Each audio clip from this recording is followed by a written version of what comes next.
Hi, welcome to Midday Roast with Team SI. I'm Lanny Bird, and with me today is Tanner Ward.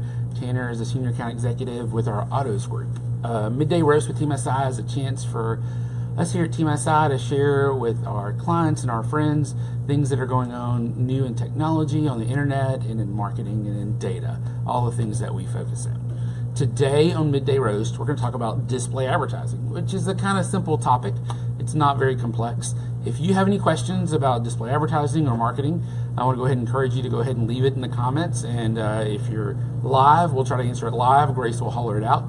If you answer it later, we'll get back and answer it in the chat back at you. Also, if you're watching us live or watching it later and you found something interesting, something you'd like to share with your friends, to go ahead and hit that share button and share it out there and let everyone know what's going on with Team SI. All right, so display advertising. Let's start at the very beginning. So, because sometimes we talk about terms and words that everybody doesn't understand. So, Tanner, why don't you explain to us what display advertising is at the very basic? Sure. So, I like to think of display advertising as like an online billboard. You can stick your ad out there. The difference between a billboard, though, is you're really just showing it to the people who are either interested in your product, are in market for your product, have been shopping for products similar to yours, or have been shopping your website. So really it's almost like a billboard in your customer's front yard and only in their yard. It's not going to be in their neighbor's yard or something like that. Yeah, and it's really the ads that actually, like you go visit a web page and those graphical ads on the page are the display advertising. If we take it a step back even further, right, that's what the display ads are. And it used to be you'd go to a page and there were 25 different display ads, and a lot of publishers have cleaned that up, and you'll only find 2 or 3 display ads on a page just because they've tried to make the ads more valuable, right? Definitely. Cool.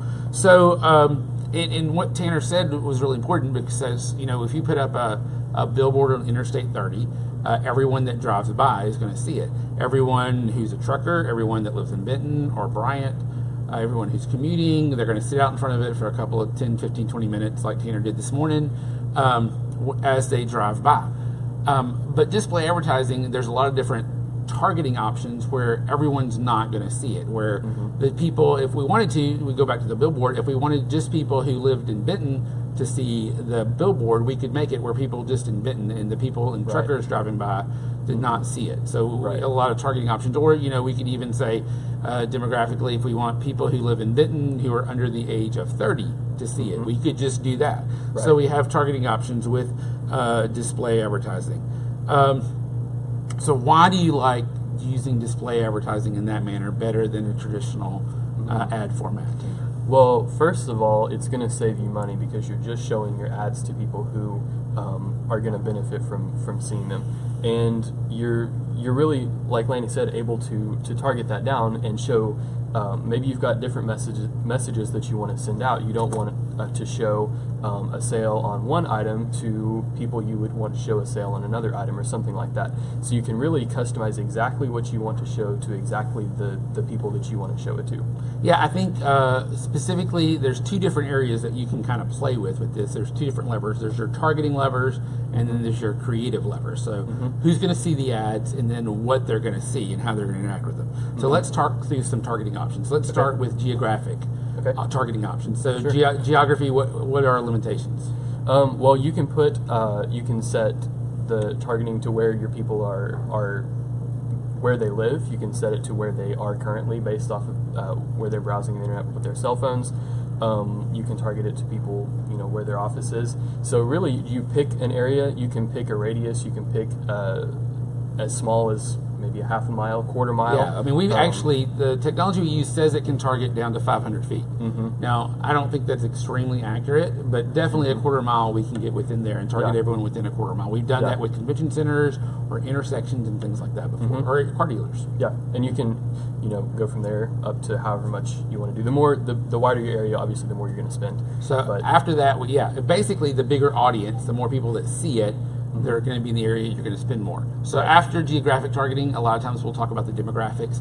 So age, gender, whether they're married, their kids. We can even pull in third-party data sources, and we can target based on income level, how much land someone owns, job titles, level of jobs. There's lots of different third-party data that we can use to target demographically. After that, there's contextual targeting. Now, why don't you explain contextual targeting to us, Tanner? So contextual targeting is basically where you're going to choose the kind of message that your ad's going to have, or the kind of products that you're going to be pushing, and you're going to show your ad on websites or on web pages that pertain to that. So like if you owned a sporting goods store and you wanted to sell soccer equipment, then you would say, okay, my display ads for soccer equipment, I'm just going to show those on websites that pertain to sports, or that specifically even pertain to soccer or youth sports or something along those lines. Yeah, definitely.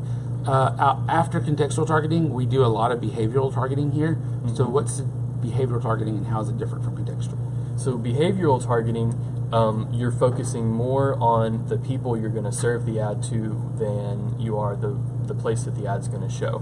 So with behavioral targeting, you can really split that up into two segments. There's in-market advertising, so you're going to show those to people who are in market for whatever product you're pushing, or in market for the type of products that you sell.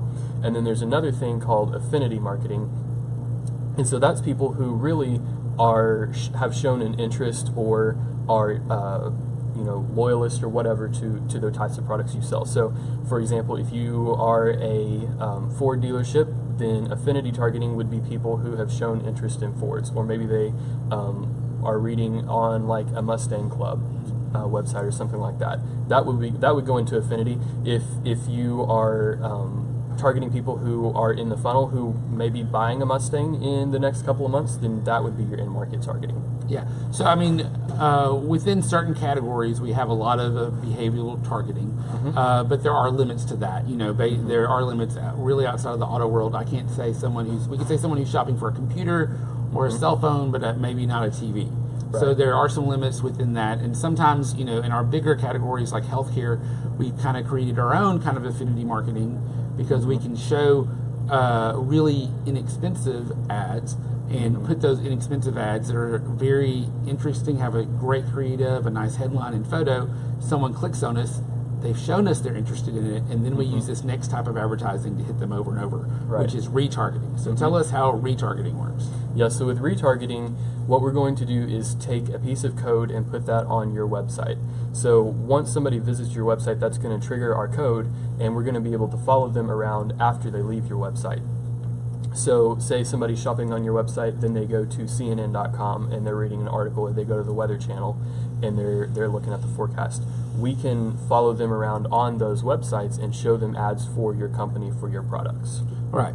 And one of the ways we do that is, it's kind of interesting. We can actually tell a story with the series of ads that we show. Once you visited our website, we can show you one ad that talks about, if it's a hospital, one ad that talks about your physicians, another ad that talks about your technology, and a third ad that talks about quality, and tell you the full story about the hospital or the healthcare through using site retargeting, basically to continue to tell the story. Now, those are our targeting options. If we talk about our creative options, most of our ads to start out, we do simple, basic, static ads. And that's what you see. What you see is what you get. It looks like the billboard outside. And then we can step that up into HTML5 dynamic advertising. And so these are the ads that are moving around, and at the very least they're animated, and you'll see several different scenes. At the high end of HTML5, they're ads that you can interact with. You can put in a zip code. You can build a new Jeep on these ads or something like that.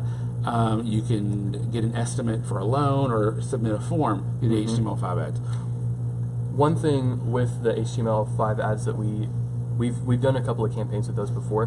One thing that you're going to see is that the more elements there are in the ad and the more interactivity you've got there, it's probably going to lower your click-through rate just a little bit, because people are going to be able to do what they need to do right there on that ad without having to click through to your site. So that's one thing to keep in mind if you do want to go with the more interactive and it really ads. comes down to what are you measuring and what are you tracking.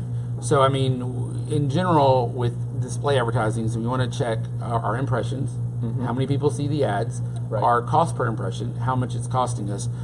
We can check frequency, how often someone sees the ads, and those are all vanity metrics, really. They're good to know. We want to pay attention to them, but then we get down into interactions. How many people are going to click on the ad, or in case of some of the HTML5 ads like Tanner said, they're going to interact with them and go back and forth and fill out a form on it, right? And then once we push back that, it's what does someone do with you once they've interacted with your ad or visited your website. If you can fill out a lead form within the ad, there's no reason for them to come to my website. I'm happy they fill out the form, they give me their email or their phone number, and I can follow up with it. If it's an e-commerce site, someone clicks through on the ad, I want them to go ahead and make a purchase. And the kind of ads that we use are ultimately trackable because we can see where the ad was placed, what the targeting was for the ad, what kind of creative they use, and then what they do when they come to the website eventually. And if we set it up right, we can do A/B testing to see which ad works better, or even use some artificial intelligence to actually let our Doppio system automate the A/B testing and automatically run whichever ad is going to run better and figure that out on its own and which elements work. Now, there's also another form of advertising that you and I were talking about before we got was the responsive form. Why don't you explain what responsive advertising is? Yeah, so responsive ads are, they're going to show up on a website or a web page just like any other display ad, but instead of providing like a specific piece of creative, so with a standard display banner, you're gonna put that together in Photoshop, Illustrator, whatever you use, and you're gonna upload that, and that's the ad that's gonna show. With the HTML5, you're gonna code that, and whatever you code, that's what's gonna show up. With these responsive ads, you actually submit the different elements of the ad to Google. So an image, a headline, a button that you want to use, a logo for your business, different things like that. And they will automatically put all of that together depending on where the person is looking at the ad. So if it's on a cell phone, they can resize it so that it's easier to read that way. If it's on the big long banners, they can move things around so that it's easier to see. They will automatically adjust all that stuff, so you don't have to put together so many different forms of creative. And you're going to take a little bit of control out of exactly what the ad's going to look like doing it that way. But then it's also, if you don't have the means to build a whole entire set of creative in the first place, then it's going to help you that way. Yeah, definitely the responsive ads. They also allow the ads to appear in a more native format on the website where they don't look as much like advertising. They appear to be part of the normal context of the website. And I think that's good. My theory about behavioral targeting and contextual targeting and our deep level targeting and creative is advertising again becomes useful to the user. It's not an interruption. It's not something I'd rather not see. It shows me something that helps me find something I'm interested in or something I'm about to purchase, and it's useful to me. And so that's the goal for me is when we create ads is I want to hit the right target, the right user with the right information to where the ad itself is useful to them. It's not an interruption. I go, I'm glad I saw that ad and I was able to interact with someone and buy this content. It doesn't feel like an ad. It doesn't feel like an ad. I tell a story about how my grandmother used to read the newspaper and it had what her local grocery store had for sale this week and what hat her dress shop was for selling and what the local church was doing. And those ads were useful to her, and she looked at the ads in their newspaper first before she looked at the stories. In the same way, I want the ads that we serve for our clients to be useful. I want us to target the right audience with the right information that it's actually useful for them. Cool. So last thing to talk about really is our own Doppio, our own DSP, demand side platform that we use to serve display ads. Doppio is basically we use two different pieces of the puzzle. We use our own team internally. Here at Team SI, our own digital media team, we place everything ourselves in-house. We have a team of 7 now, digital media specialists from our manager on down who are placing it. Everyone is certified from Google. They're certified from a couple of other places too to place ads. And so we have really smart people. People ask me, what's the difference about Team SI and display networks? Well, and that's one of the things is we hire smart people, we train smart people. Everyone's involved in the strategy and the creative, so we do a great job of placing your ads and making sure we have the right creative. But we also have the right technology involved, so we have our Doppio system that has that artificial intelligence to make sure that we're placing it on the right websites at the right price and bidding at the right time to hit the right audience. So we combine all those pieces together with our Doppio DSP to make sure that we're reaching out appropriately and hitting, like I said before, the right audience with the right creative that is useful to them instead of an interruption. And basically through Doppio we can hit about 90% of internet users worldwide, and all the different targeting options we've talked about today are available through the Doppio DSP. And one of the other perks about going through a network like Doppio is that you can put your ad in places that you probably never would have thought of before. So there's millions of websites that your customers are probably visiting that maybe you have no idea about, but your ads can still show up. Yeah, I mean, we've seen ads through Doppio that we can place on ESPN, we can place them on weather.com, and we can place them on your local TV station or newspaper, and really everywhere, every site in between. Right. We also run safety filters, so your ads are not going to appear on any site that you wouldn't want to be associated with, that you wouldn't want your brand associated with. That's really important to us. And we also have Doppio Direct, where we actually can run a list of your customers. If you have their name and address, we can actually target their household and everyone who attaches to their router with Wi-Fi and hit them with ads too. And that's been really successful, really high click-through rates with Doppio Direct.